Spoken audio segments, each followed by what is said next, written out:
drip check, look at the cut, look at the shades, look at the fit, look at the face. He like Baba Booey. Important characters introduced or reintroduced in Falcon Winter Soldier Episode 2. Spoilers. Cap's not the only super soldier, he's not even the only Captain America. The government did experiments on other people, including Isaiah Bradley. The story's dark and incredible and an important commentary on our country. It's called Captain America Red, White, and Black, released in 2003, and Isaiah Bradley's grandson, Eli Bradley, who we meet very briefly in this episode, goes on to be the Patriot, yet another young Avenger, which I think is what Phase 4 is leading up to. We also meet Lamar Hoskins, who's going by Battlestar here, who is effectively John Walker's Captain America's Bucky. The Power Broker gets a name drop and maybe some text, and that is who gives John Walker and his Bucky, Battlestar, their powers in the comics, which might be what the show's leading up to. In the comics, Flag Smasher is one character who kind of looks like Space Ghost. Here, it's an entire group, and they turn Carl into Carly as their leader, and I think their morals are going to lean on the Killmonger side, where we might identify with them more than we want to. We also get a White Wolf name drop, and we reintroduce Baron Zemo, who is staying in the same numbered cell as Princess Leia in Star Wars. And those are some of the... So is Captain America dead in the Falcon and the Winter Soldier? Spoilers ahead. So in the episode, we see that Sam speaks at a Captain America memorial, but here's why I don't think Cap's dead. I think this memorial is a part of the false narrative that Captain America is dead, so like that the world doesn't know that Steve Rogers retired as an old man. Also, if this were really a memorial for Captain America, we would know if Captain America was dead because Marvel wouldn't shy away from pulling on our heartstrings. Whether it's in this series or the movies, I think somewhere down the line we'll definitely see Old Man Steve giving some guidance to the newer heroes.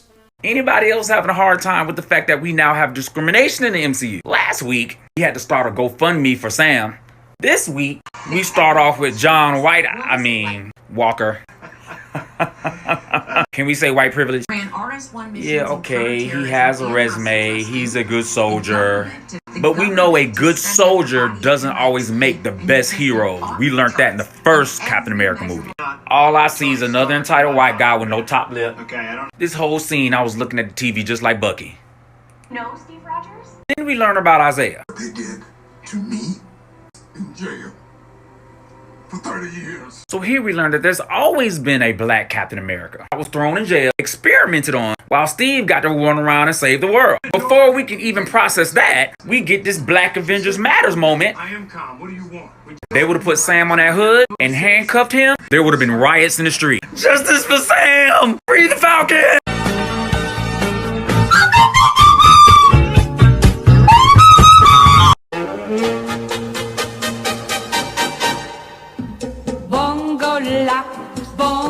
So I've been doing a lot of thinking about the character of John Walker and why we don't like him. And none of us are supposed to like him, but the reasons why is evidence of really good writing.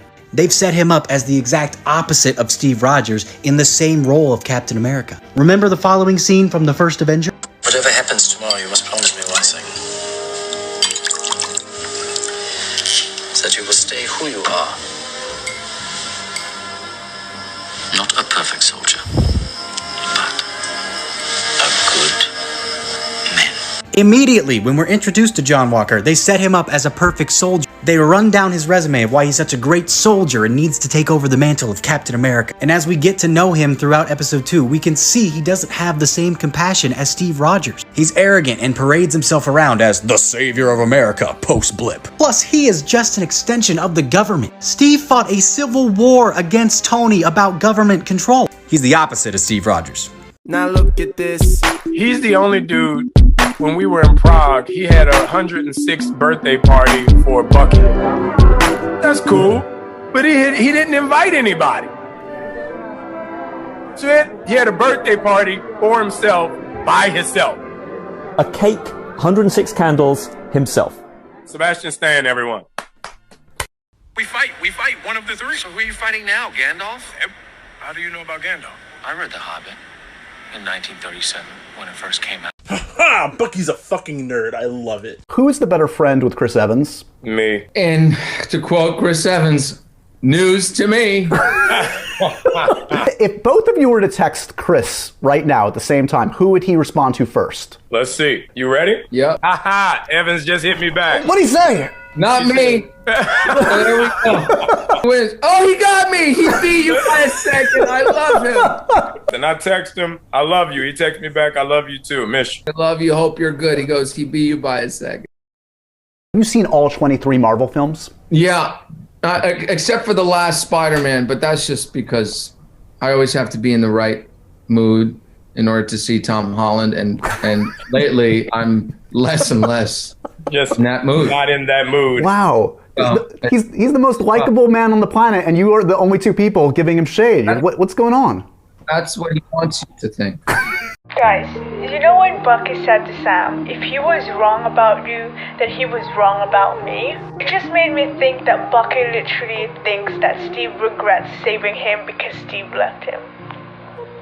I think there's a bigger reason why we're not supposed to like John Walker as the new Captain America. I think John Walker represents everything Dr. Erskine and Steve Rogers didn't want him to be. And the show hints at this in many different ways. At first, we can see that he has well-meaning intentions, and whether or not you want to take him at his word is your own personal opinion. However, when they talk about what qualifies him to be the new Captain America, they just talk about what a good soldier he is.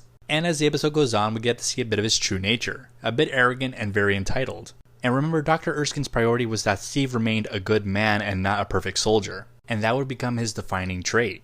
Also, if you've noticed, John Walker gets paraded around and plastered as literal military propaganda, something that Steve didn't want to become when he was in the army. And while it is true that John Walker does get to go on missions and fight, he's at the complete whim of the government. This lack of freedom is something that Steve was heavily against in the Civil War. John Walker is a full-on government puppet, and the only way he can be any more anti-Cap if it turns out he was working for Hydra.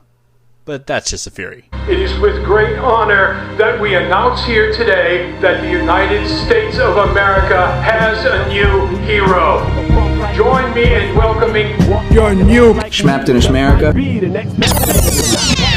I'm Captain America. Please stand up. Please stand up. Please stand up.